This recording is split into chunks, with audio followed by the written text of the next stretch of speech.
ask her your questions. Okay, Jessica, do you want to tell everybody what you do?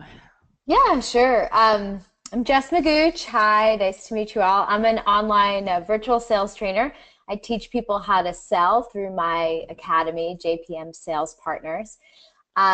Before that, I helped build a healthcare company from $0 to $40 million in annual recurring revenue by building and developing a sales strategy and recruiting and training a team of commission-only salespeople uh, to get the product out to market.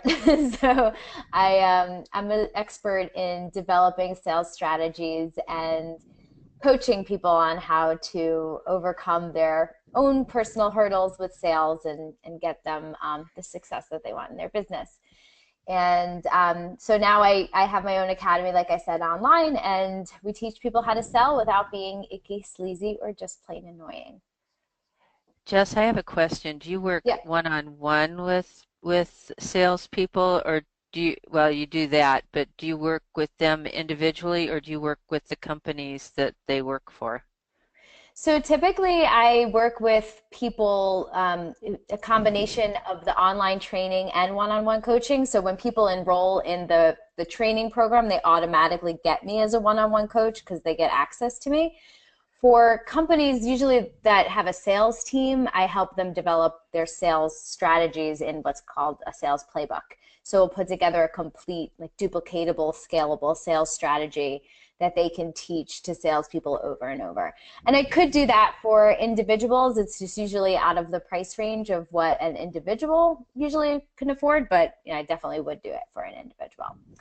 But yeah, people get access to my coaching anyway, one-on-one through the online program. Cool.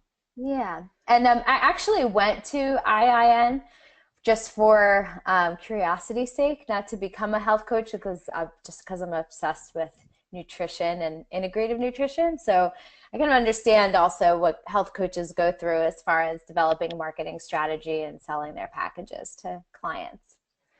Yeah, I forgot that. That's really helpful for you to have that background too, because Yeah. it's a little bit tougher. We talked last time about the um, strategy of using the health history forms to Right. sell. Right. And we'll talk about that a little bit again today, as far as kind of dissecting what may or may not be working in your current sales strategy or your process. Why do health coaches and other social entrepreneurs feel icky when it comes time to sell or close business? Right, so that's like where my tagline came from, right? It's like how to sell without being icky, sleazy, or just plain annoying. Um, you know what I think it is? There's this aversion to selling because of this definition that we've created around what selling is, and it's understandable because it's based on our past experience. That selling is this, you know, icky, sleazy, manipulative process where you have to trick people into buying what you have. And of course, as health coaches, as people that are here to help other people, we definitely don't want to be seen as someone who's just tricking you into buying something or manipulating you into buying something. So we've developed this definition around what sales is based on our experience with what I call amateur salespeople, you know, because there are plenty of them out there who are just out to make money, whether or not they help you. If they help you as a byproduct, that's great, but that's not the main intention. So we've developed, you know, this stigma about sales, and I definitely had to overcome it too when I got into sales. I didn't call myself a salesperson for the first 3 years. I called myself a consultant because I was personally so averse to the term. I didn't see myself as a manipulator or someone who is out to trick people and con people, so I couldn't call myself that. But then when I started to understand what sales really is, and you know, whether you're an entrepreneur and you're selling your own health coaching services, or you're selling someone else's coaching services, or any other product or service, ultimately sales is about helping people. And you know, you can make money, and you can even, you know, attract some kind of wealth by tricking and manipulating people into buying. But in order to create a long-lasting business where, it ultimately becomes easy, where people are, being attracted to you, and the business is, people are referring you word of mouth. It's because you went through the sales process with integrity and authenticity. And I think we know that, but there's this, because of the stigma attached to sales, some people have, complete aversion to sales, so they won't participate in any kind of sales training or sales coaching because of what they think the definition of sales is. So if you find the right trainer or coach, someone who's there to help you help other people, in many cases you may even use the same kinds of strategies or skills, but because the intention behind it is to help people, it takes the ick factor completely out of it. Does So that make you're sense? saying really the difference is moving from the mindset of manipulation to the mindset of being of service, right? Right, exactly. And Make it really it really short. fits in. What's that? To make it really Make it short. really short. And that fits in really well with health coaches, because your whole business was created around helping people solve their problems. So it to have your sales strategy also aligned with that makes sense and is just natural. The question is how to do it. So, What's the biggest mistake that you see health coaches make when it comes to closing clients or sales? yeah, so this kind of goes along with the idea of that stigma attached to sales and a complete aversion to selling. So the opposite of, becoming a sales expert and becoming, a master of your craft in sales is avoiding sales at all costs, avoiding all sales training and all kind of sales strategy and process altogether, and kind of just winging it or going, having conversation, going with the flow. And so then you have kind of the opposite. You have the opposite effect. So I feel like you don't have to be so extreme to avoid traditional sales models at all, in order to be successful at selling your products and services. But there is a happy medium where you can have an authentic selling voice, um, to bring to the table. And so one of the things that I see health coaches do is, in order to avoid sometimes they don't close at all, right? So they'll maybe do like a free, you call it a health history, or a free coaching call, and then the end is this kind of like uncomfortable, so now what do you want to do? Or I'll get back in touch with you, or something like that. Or if you're following some of those processes that I see often, it's come on to a free coaching call, but at the end they get pitched on a package or set of services that they weren't expecting to get pitched on. And I think that that's the big differentiator, is that word expectation. So people expect there to be strings attached. You're not really surprising them by by having an offer at the end of a free session. But it makes all the difference if they're coming on the call with the complete expectation that they will be pitched at the end. That this is a free, trial, however you want to word it. This is a free, trial session to see what it's like to work with me. At the end of this session, I'm going to tell you about how we can continue to work together. And if it makes sense to you, then we can set you up for your next call today. That's what we call a pre-close in, in sales. But the pre-close, the whole point is to set expectations for what's going to happen throughout the whole call, and not surprise people at the end with a pitch, because then we have the opposite effect. Like we avoid a sales process altogether, and then the ultimate result is that we end up surprising people with a sales pitch, and that's where the icky yucky factor comes in. Totally unintentionally. You didn't want that to happen, but if you feel icky, chances are the client feels icky too. So you can use that as a gauge. If you're feeling uncomfortable, the client's probably feeling uncomfortable too. So setting up proper expectations. In my opinion, I don't even think you have to offer anything for free, because any time you spend for free is automatically putting a value on your time, and you don't want that value to be low.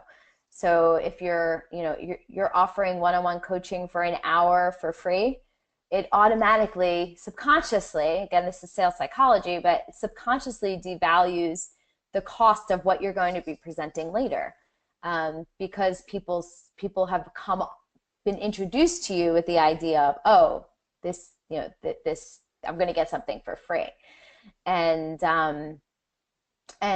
you want them actually to have a very high expectation of what the cost of your time is, so that when you do tell them about the cost of your program, it's expected that, and that's not to say that you shouldn't spend any time with them, but it's all about how you present it to them, how much you're going to give away for free, and then ask people to pay for your time. So it's just like contradiction. Like, time is free, but it's not really free. So it just benefits you to set that precedent up front. You don't have to do the same thing everyone else is doing.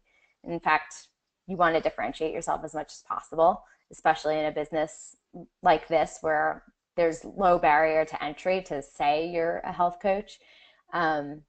So anything you can do to differentiate yourself really helps. A doctor would never give away a free first visit. Right, right. Yeah. Usually their consultations cost more than a regular visit. Did you notice that though? Like, you go to a chiropractor, it's like $150 for the first visit and $75 for the second. Yeah. Because they value their time, and they know that they rather have ongoing clients than, one-off. So yeah, pretend like you do have that $100,000 degree that you have to pay for in order to see clients. We have strategy sessions, but it clearly says that it's a sales strategy session. I think anytime you can be totally clear about the expectation at the end, it maybe does more for your attitude about it and your ability to sell it. I don't know if I told you this last time, but when I was about 20 years old, I tried selling encyclopedias, and I loved them. I loved books and I loved encyclopedias, and I thought they were great, but this encyclopedia company sent out free trips to like Las Vegas and some island in the Caribbean, and they didn't tell them that anybody was going to try to sell them encyclopedias. And so you'd go to these young couples in apartments who couldn't afford anything, give them this free trip, and I would leave. I wouldn't pitch the books. So I still have people in grocery stores stop me and say, "Oh, you gave me that free trip. My husband and I had so much fun." But if you tell people, if you tell the people, it would have been different if they would have said, "Hey, we're going to give you this free trip if you'll sit and listen about our encyclopedias," and then with the intention to buy it. They didn't do that. That was the one step that made it sleazy. Yeah, it's exactly. You can offer anything you want as long as the right expectation is clear and not in like some fine print all the way in the back. And of course, companies still market that way, and we still feel the same way about them, that, oh man, I fell for it again. So I was that encyclopedia's favorite salesperson. That didn't last very long, if you can imagine, but I still. Yeah, they made it really difficult for you because you were the switch of the bait and switch. Yeah, well, and then we had another one, was my son's friend. It was a girl, was selling knives, and she came to the house and said that she was coming. We already had a knife set, a really nice knife set. She said she just needed experience. That was all she needed. Right, yeah, I know. That poor little girl sat there, and she changed the price, I'll bet, 12 times on us, and we still didn't need a knife set, but we gave her experience. Sure did. Yeah. That exactly. And if I could relate it to health coaches, of course, it's actually good that I don't know any of you listening personally, because I can't be personally picking apart your process. But let's say there's a health coach out there that is saying, there's this free, free coaching session, no obligation, it's not a sales pitch. And then at the end, there's a sales pitch, or there's a sales follow-up email or a phone call or whatever it is. It's just better to have the expectation up front. And will you get less people on these free consultations? Yes, absolutely. Will you get more qualified people on these free consultations? Yes. So your time is being used more valuably if you're talking to people who may do this coaching session as a way to interview you, but they already have the intention to purchase health coaching from someone. They're just deciding from who, like, or in what, in what form of package. Is it you, a one-on-one coach, or are they going to do some kind of like weight loss, clinic or something like that? But if they haven't already had the expectation that they're going to pay someone to help them solve their problem, you'll be talking to a lot of people who have no intention to buy, and may have an interest to solve their problem, but not to pay to solve their problem. And that's a huge distinction. So I even train people to qualify on budget before they get into a full coaching session. So that would be, if you launched into a program, how much did you expect to pay to solve this particular problem, whether it's infertility or weight loss or whatever, problem you solve. How much did they want to pay? Because the expectation is if they wanted it for free, then maybe you're not the right coach for them. If they wanted it for $50, maybe you're still not the right coach for them, right? But if they have the expectation of how much it's going to cost, that also makes it a totally different conversation at the end when you're talking about the price. You've already determined that it's something they can afford. Do you think that it's important that you present what you have to the customer before you give them the price, though, so that they can see what the value would be to them? So if they did have the money, I know from working with people for years with Mm-hmm.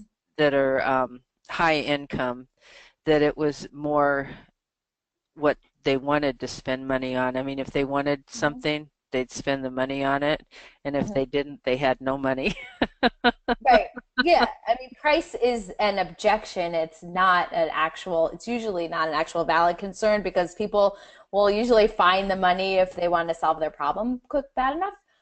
But I don't recommend giving the price, but I do recommend giving a range of pricing options. So let's say you have packages that, or the minimal way to work with someone. Let's say you don't, let's say the lowest cost way someone can work with you is, an email only, where you have like a very small subscription price, or a group program, and then the top tier is a one-on-one coaching program. So you can give them a range without describing exactly what that costs, describing exactly what each tier is right up front, because that is what you want to save till you're on the phone, on the call together, talking about all the different problems, all the different solutions after you've identified the exact problem.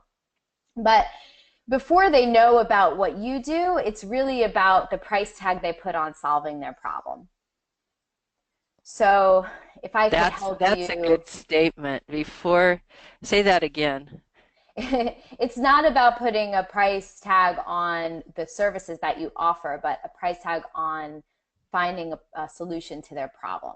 Very good. Yeah, So how that's a good way much to look at it. are you, and usually you might find that they're actually willing to pay a lot more than you charge, which is great. But usually when they give the number, it can be a lot higher. And that's great, because then you come in lower. Yeah. It's a lot easier to tell. But how much, how much are you and your husband, plan to pay to solve your infertility problems? How much did you guys want to spend on this? It's a question doctors don't even ask, right? They just get the bill at the end, because by the time people get there, they know that they're willing to pay anything. And so, a lot of times it's not even part of the conversation when you go into a doctor's office. But yeah, so I do give them a range. And I make sure that the ranges, it's again, it's just about being upfront and being authentic. Um, and it makes the conversation a lot easier when even if they do say something lower, if you can give them an expectation of the range, and then when you get together or on the phone together, you'll be going in more detail about exactly what that covers. You're not asking them to make a decision yet. You're just giving them a point to start at. My packages start, anywhere from $1,000 to $5,000. Does that sound like something that would be in your range if it is the perfect fit for you? If you feel like I can solve your problem, it's if that's important there. But otherwise, you really don't need to waste someone's time or your own time with someone who only has, $10 to spend or can really only Right. take free services. So, Being online, if say health coaches have programs that range from $97 to $6,000, mhm. is there a number that you think that you ought to stop putting the dollar amount online and just have them click on a button for a strategy session or a health session or whatever? Or do you think it's Um, okay to leave it all online? well, I think a range is fine. A range is fine to put online. Are you? If they have What are you sales asking for? pages, Is it yeah, to? if they have sales pages and say they've got like the detox, and a lot of health coaches have it for like 247, and then Mhm, they've got the physician weight loss that could be $1,800. mhm. Do we put the $1,800 number on the sales page, or do we draw a line somewhere that says, talk to me? Maybe the one-on-one health coaching where it could end up being $6,000 for 4 months, but Yeah. It, programs leave it on. yeah, it that depends on your target market. So as you understand your target market, you'll understand what their thresholds are of what they're willing to pay without a conversation versus what they need a conversation to justify. So yeah, as a blanket rule, I usually say over anything over 1,000, people need to have a one-on-one conversation. Depending on your target market, that could be a lot lower. If it's $100 a month versus 1,000 upfront, you probably need a conversation. Oh, even $500 upfront, depending on your market, you probably need to have a one-on-one conversation with them in order to convert them. As far as whether or not to put it on your sales page, um, I for my the way I have it for my courses, because I have a similar situation. I have online courses, and I'm very transparent about the pricing because it's meant to be a decision they can make on their own through my video interaction and getting to know me before they actually get to that sales page. But for my sales consulting and playbooks, I don't put a price. I just put a contact me. And then through the initial qualifying stage, I see if they're within the budget range of what we offer.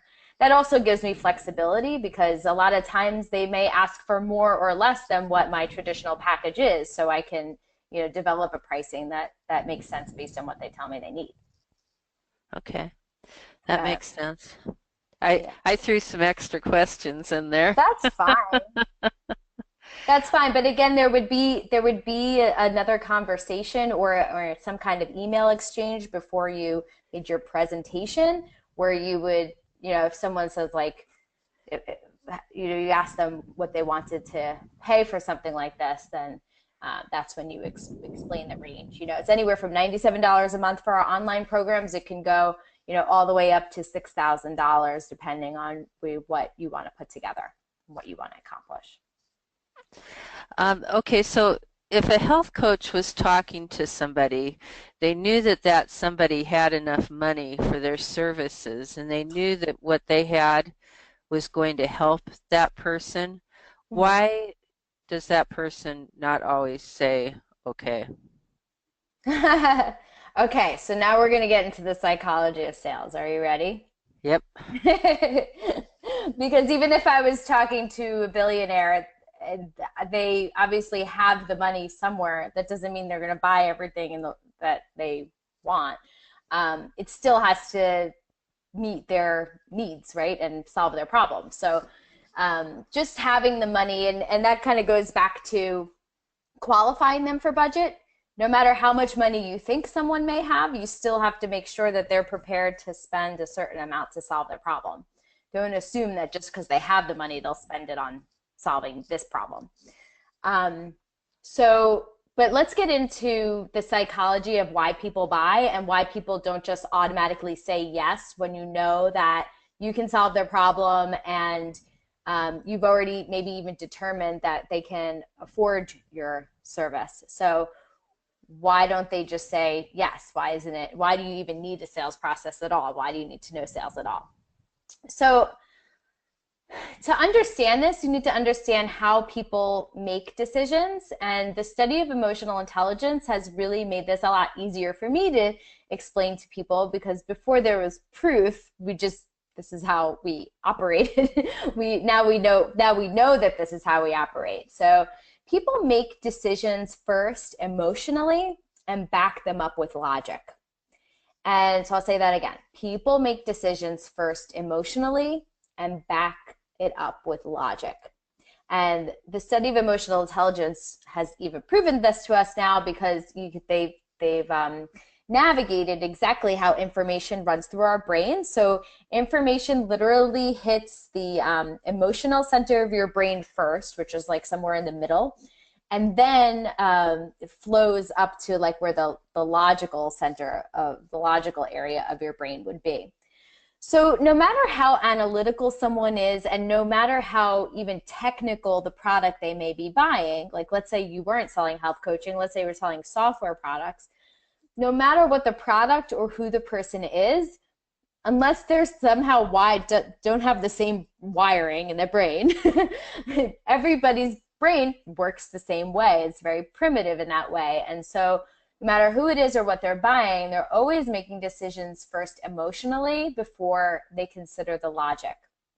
So now we have this idea, right? And you can take this example of like when you bought your last car.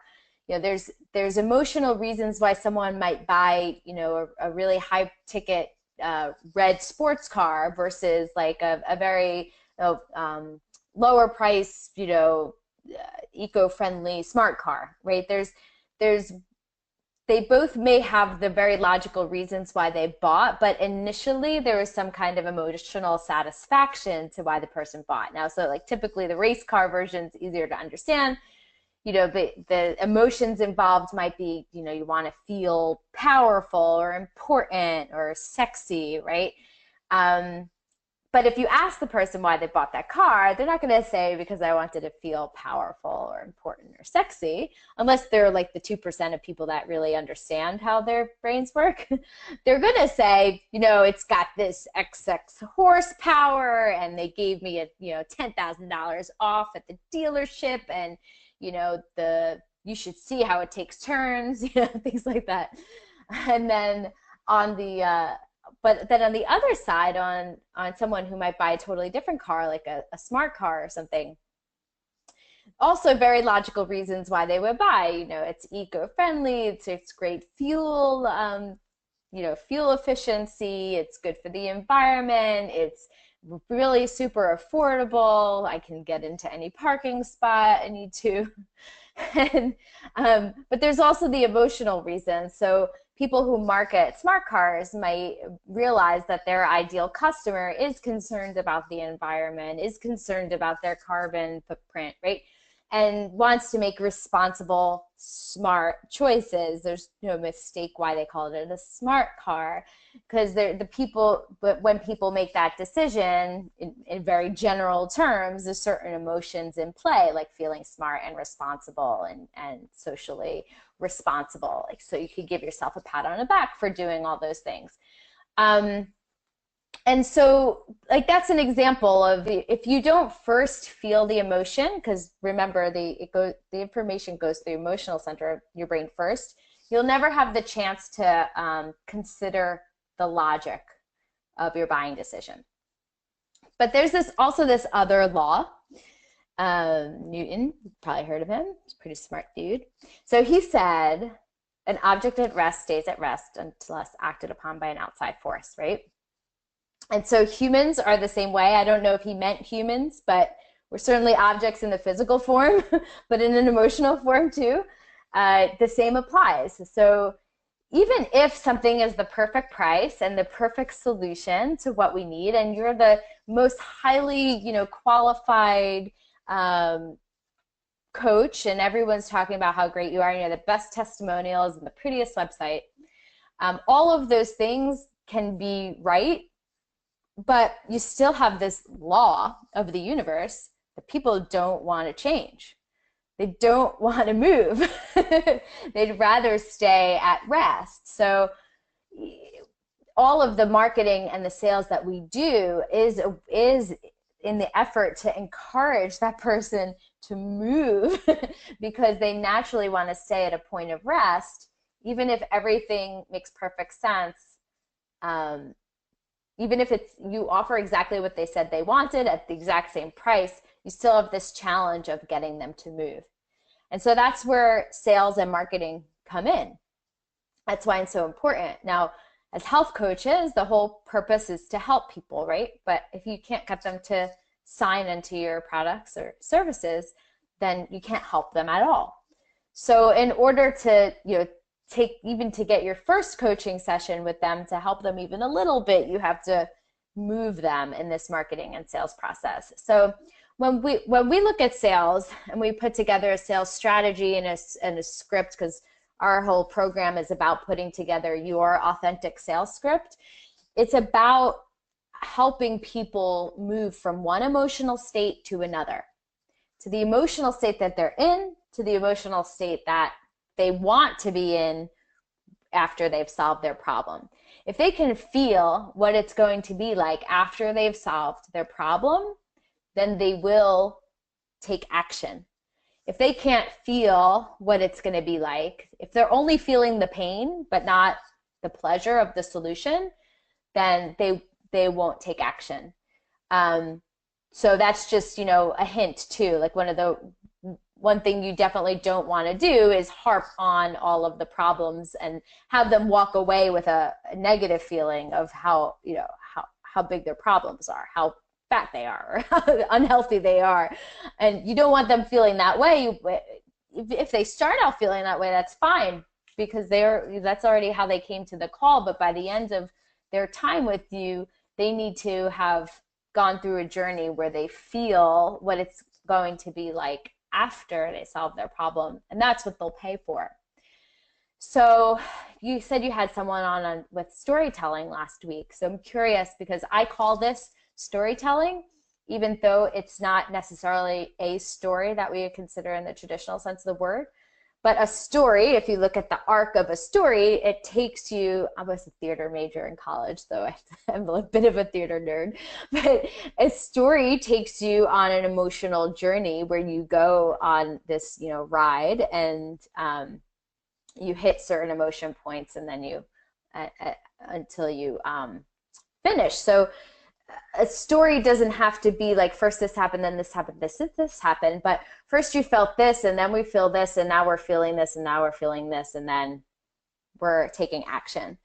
So that's how I define a story, and how a story can fit into the sales process. It's ultimately about moving people from one emotion, where they are, to where they want to be, and understanding that you are that outside force. You are that impetus that gets them to make change. It's not the perfect price and the perfect product and the perfect credentials and website and all that. It's your relationship with them, getting them to take action. Does that make sense? That was You a need lot. a feelings wheel. So do you allot a certain percentage of time for a sales call to be about feelings and another to be about features? That's a really good question. I've never heard it put it that way. Have heard it put that way. So, um, in general, you, most of your time together is going to be emotional, because if people don't have that emotional reason to take action, it doesn't matter the logic. So typically people, like I said in the beginning, People make decisions first emotionally and back them up with logic. So the problem with like buyer's remorse is that people make decisions emotionally and don't back them up with logic at all. You don't want that. You want to provide them the logic so that they know this was the right decision. Mm-hmm. But ultimately, most of their decision is made emotionally. So any logic or features that you give them is really just backing up the decision they already made. So they go, you're developing a relationship with them, you're getting to know them, getting to understand their needs. They're talking. You're agreeing and supporting them. And a lot of most of their decision is made in that time as they get to know you. Big difference from thinking that people make the decision based on what you say. They're not. They're making the decision based on the time that they get to talk. So it should be mostly them talking. And once they've decided, I like this person, I want to work with this person, then it's just a matter of working out, which program they're going to do with you, when they're going to start. So you've essentially answered most of their questions before you've ever started talking about the details of what you do. That makes sense. That makes a lot of sense. That's So it. why is it important for me to understand selling? Well, so that's why it's important, because you need to understand that, anybody who's, especially people selling their own products and services, there's an extra challenge because you're doing all the work, you're wearing all of the hats. But so you need to understand that there is this journey that the buyer goes on, and your sales process needs to match, the journey that you need them to go on to say yes. And again, the ultimate intention is to help people. It's not to manipulate them into buying something they don't need or can't afford, or none of us are about that. So we could just throw that out the window. But it's about helping them solve their problems, understanding that human nature is they don't want to change, even if they say they want to change. We're all the same in that way. So even if we say we want to change, it's very hard to get the wheels in motion. And so understanding that that's your role and could help with, not shying away completely from having a sales process. Can we talk about some objections to buying? Say somebody goes all the way through it and you're pretty sure that they're able to purchase something, and then at the end they say, I can't afford it. What do you do? Yeah, so that's a common objection people get, and in selling anything, right? It's probably the biggest objection that you hear is I can't afford it. And so there's a couple things in play. One is, if I was coaching someone, I would ask them, did you qualify for a budget up front? Because even if that is part of your process, or what you plan to be part of your process, it's probably the most uncomfortable thing to talk about. So people will, maybe think they had the answer to that question, but didn't really. So in actuality, they may not actually be able to afford it and you didn't qualify for them for a price. But let's assume that you did. Let's assume they did say they were willing to pay between, $1,000 and $3,000, whatever your range is. And then at the end, they say, you know what, I just really can't afford it. So what's at play there? Well, now you know that human nature is they just really don't want to change. So to diagnose that, what happened is you weren't successfully able to get them to move from how they're feeling with the problem they have to how they'll feel when the problem was solved, right? So if I can imagine, like, my biggest problem now is I really just want to lose 10 pounds. Like, if someone could just, suck it off of me for free, because I don't want to have to pay for it either. But if it was just gone, and I think about, oh, wow, like, I could, walk around in a bathing suit without anybody, without anybody staring at me, or maybe I want people to stare at me, or whatever it is for that person. If I think about what it's going to be like to achieve that goal, I should be jumping up and down, like jumping out of my chair, wanting to give the person money. So as people, you may shy away from having people feel these things because you think that you may be manipulating them through these emotions. But again, you're not manipulating them, you're helping them because they have to feel these things in order to pay you, in order to solve their problems. So it's this whole just like psychology of doing it. So we were talking about pricing, I know. So you have not successfully been able to get them to feel the joy of what it's going to feel like when they've solved their problem. And then there's this other factor in play, which is kind of like advanced sales psychology, I call it, because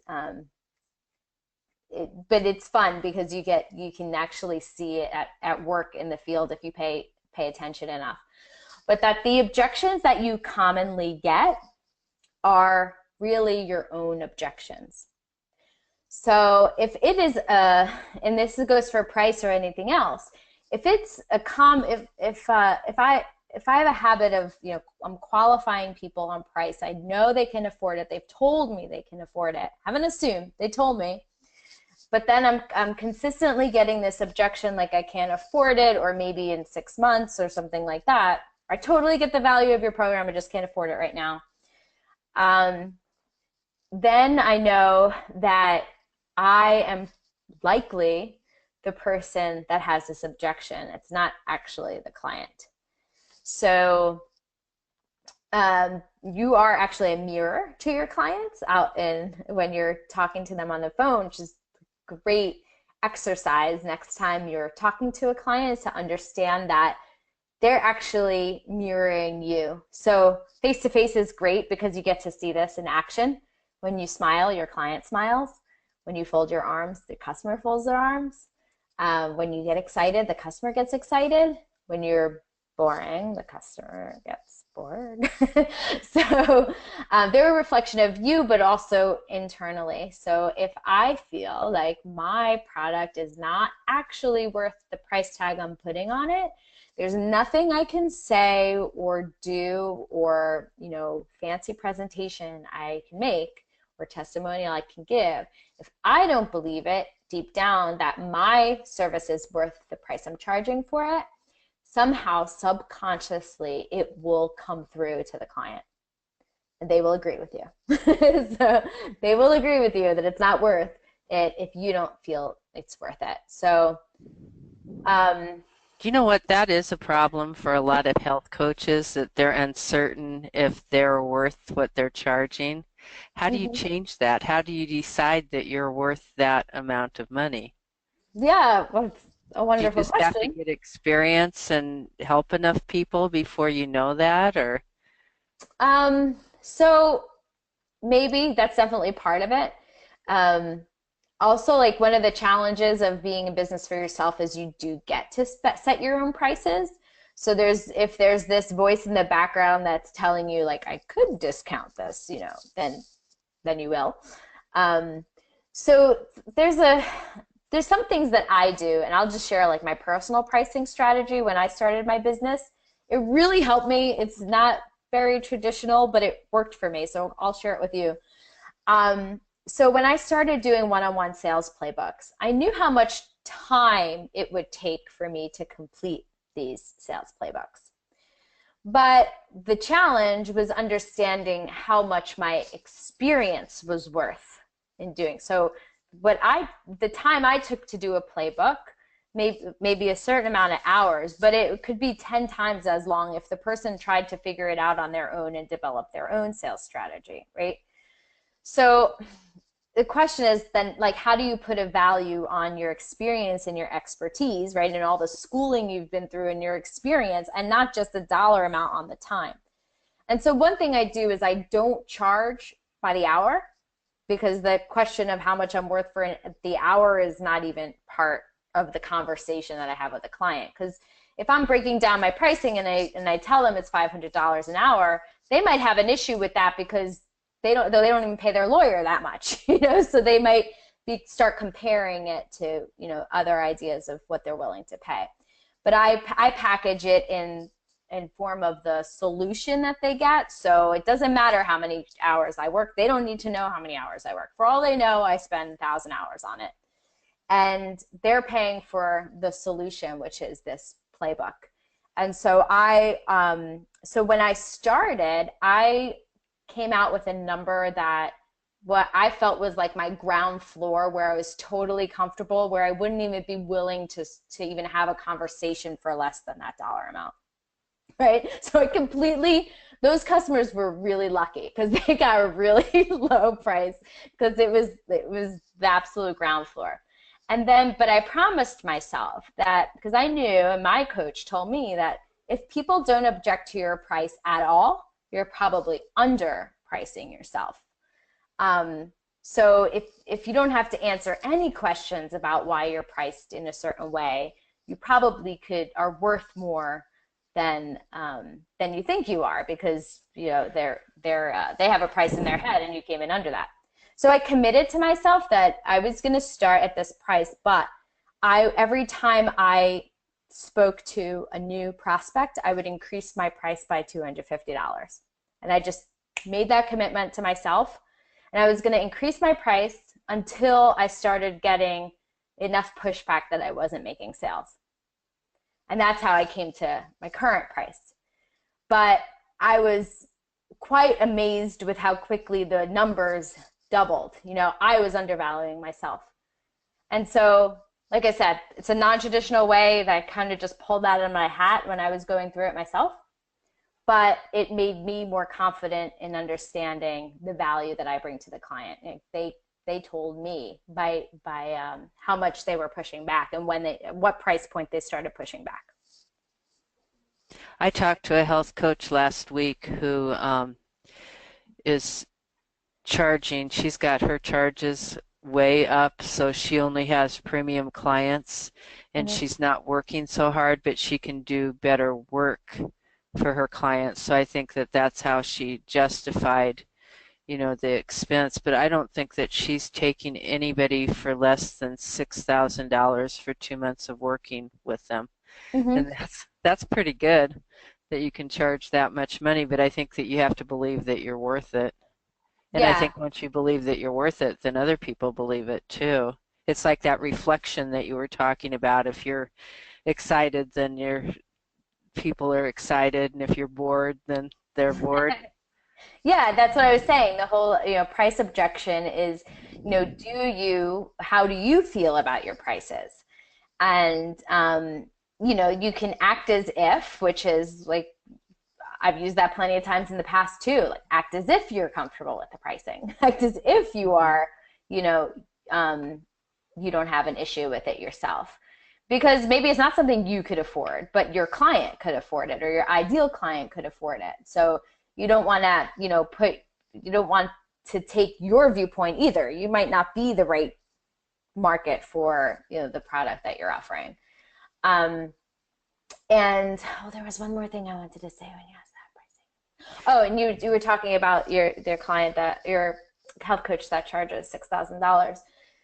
So there's also the buyer psychology of putting a price to your time and your expertise.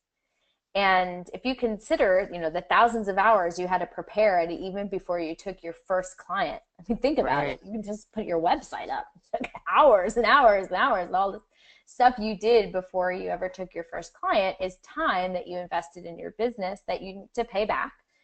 And you get to dictate what your worth is. It goes back to what we were talking about in the beginning about giving, free coaching sessions, and the conflict that might create between, is your time free or is it worth something? I'm not really sure, because you just gave me an hour of free advice, and then now you're saying Yeah, it's $500 an hour. I'm not sure. that So, makes sense. Okay, why is a sales process important to have? so a sales process is important to have because, like any other part of your business, when you can create systems that work and that can work over and over and over again, then you have some kind of predictability to what result you're going to have. So I don't know if you've ever read the E-Myth, But I mean, the concept is to create manuals for everything that you do in your business. So like for me, I think of it as I have Crohn's disease. So when I was working for someone else, I knew that at any moment I could be gone in a hospital. Like I could be in a hospital under the knife, whatever. Like this was my life for a while. I was in and out of hospitals. And I had to have a way that if I disappeared, anybody can pick up where I left off. So creating processes for everything, when you're running the office, like what has to happen first, first you open the door, then you turn on the lights, and then you do this, and the garbage goes out on this day, and make sure you lock the door on the way out, and here's the number for the elevator guy, all those things.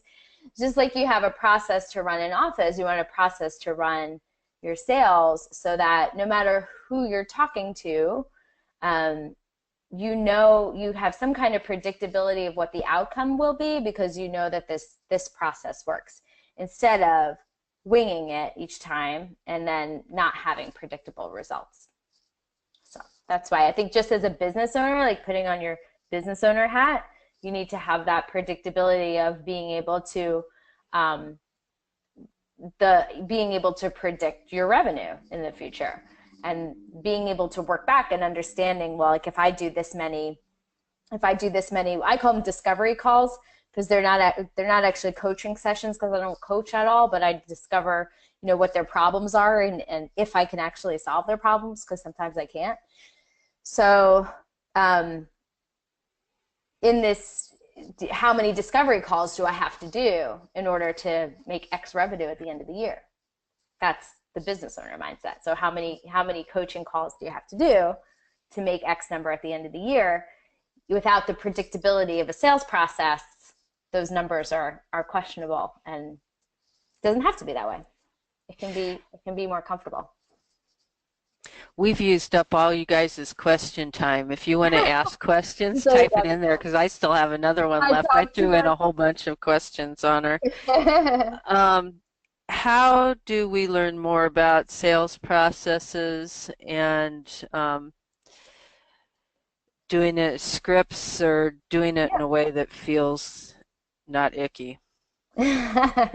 So the best thing you can do is I have a free sales playbook template that is a fill in the blank template. It's the exact template I use with clients. So you can go through it and try to fill it out on your own and see like how many parts of it you understand and get. And so that's at template.jpmpartners.com. And it'll give you a really good understanding of where everything has to go from A to B to get a client closed. And then if you ever had future, and I don't know if any of you do now on the call, have salespeople working for you, this then becomes their manual of what they would do to get clients for you. So it's a really useful tool. If you don't have a manual, this is a great place to start. That will put you also on my email list, so you will get emails from me, which I hope you'll find very valuable, because they usually get into the integrity of selling and more of that buyer psychology. So. Can you email me that web address, and then I'll put it up in the Facebook group, and then can we put that in Health Coach University in the library, and we'll put your name and all the contact information? Yeah, we can do that. Cool. Mm-hmm. Great. Anybody have any questions? We did good filling this up. I love talking about sales. I have a tendency to do that. When I don't have an audience to talk back at me, I take up all the talking time. We have 5 minutes. You guys, is there anybody that has one particular problem that you have with sales that you'd like to ask about? Yeah, or like a specific objection that you've coming up with? There's one. I have to talk to my husband, or I have to talk to my wife. I can't believe there's that many people that have to talk to that before they call, that they actually do. Yeah, so that's an objection, and it could mean one of two things. So one is, remember, people don't want to change. So there is always the chance that any objection is just a way to get out of the conversation, because they don't want to change. So, oh yeah, that sounds great. Let me think about it. Oh, let me talk to my husband about it. Oh, I can't afford it right now, maybe in 6 months. Those are all the same thing, which means, yeah, it sounds great, but I don't really want to change. Again, you didn't do your job of getting them to move from one emotion to the other. Is it best to go back and talk about feelings again? Well, before we get into how to overcome an objection, I would say, for the objection of this is what I call the decision makers need to be present. So there's 6 different things you want to qualify for. Budget's one of them. We talked about that. And another is decision makers. So I'm an independent woman. I don't usually ask my husband where I need to spend, where I can spend my money or not, right? But you don't want to assume what anybody's decision making, process is in their family. And any kind of money that goes out of the house, in some cases, everyone has to be agreement on, especially if it's over a certain dollar amount. So one of the questions you want to ask before you get on the call with them is there anybody else that you would want involved in this decision on who you decide to hire as your health coach? And that's when you'll find out, yeah, my husband really does want to be involved in these things. Great. I want that too. Because what's going to happen, even if they do buy, and then they get off the phone and they go, oh, guess what, honey? I just paid this woman $5,000 and she's going to, put me on this weight loss plan. And, oh, it's going to be so exciting. I'm going to look so great this summer. And he goes, $5,000? Yeah. You said what? So get your butt to the gym. That's all you need to do, right? Or something like that. So if they're involved in the decision, they're going to come in at some point in the process, and it's better to have them involved up front than too late after. Do you think it's better to say, this when you're talking about making the appointment or qualifying them? Do you think it's better to say, this is going to cost anywhere from, $700 to $2,000? Do you think that your husband or your wife might want to listen? I get so irritated with the window companies because they won't see one person alone. If we need new windows, they won't talk to my husband. They want both of us there. And there's no reason for both of us there to pick out windows, know. So I think that there's a line too where you need to make sure that the person can make the decision on their own. Right. They don't have to both be there, but let them tell you if the other person needs to be involved or not. And then, there's certain times when they have to be involved, but when I was selling health insurance, I knew that I would never talk, for a small business, I would never talk to the husband without the wife because even though it was for the business, she was going to be using the health insurance and she might have to change her, OBGYN or something. And oh, really? And it's not something I'm going to, hope works out in my favor. I'm going to make sure she's there with me. So even sometimes in products where you're selling to businesses, you get the, the family involved. But especially in health coaching, very personal. It's, your family's personal money. I would say more likely than not, there's, somebody else. Sometimes it's a parent, that needs to be involved, or, a boyfriend, girlfriend, and daughter, whatever it is. They might not be paying for it, but they want to be involved in the decision, and that's okay. A lot of times on the phone calls, like the strategy sessions with us, like last week, I had a call. At the end of it, I thought I'd been talking to the health coach all by myself. At the end of it, the husband said, "That sounds like a great deal." Yeah, she did the work for you to make sure, because she knew that he had to be there. So yeah, but now you know better. So next time you get, if you think it's, or just ask them, because people typically don't lie. And then at the end, if it's just a stall, if they say, what, actually, should talk to my husband about this. Oh, no, because anything you have to do after the fact is kind of like a backpedal, because then you could say, oh, well, why don't you get him on the phone now? And then you have to do the whole thing all over again. And you're better off doing that up front. Yeah. Understanding what some of the objections usually are over and over again, then you can maybe deal with it in advance. Yeah. Okay, we used up all our time. Thank you so much. I'm so glad that you could make it today. With you again. Thank you. Bye, everybody. Have a great week. Bye-bye.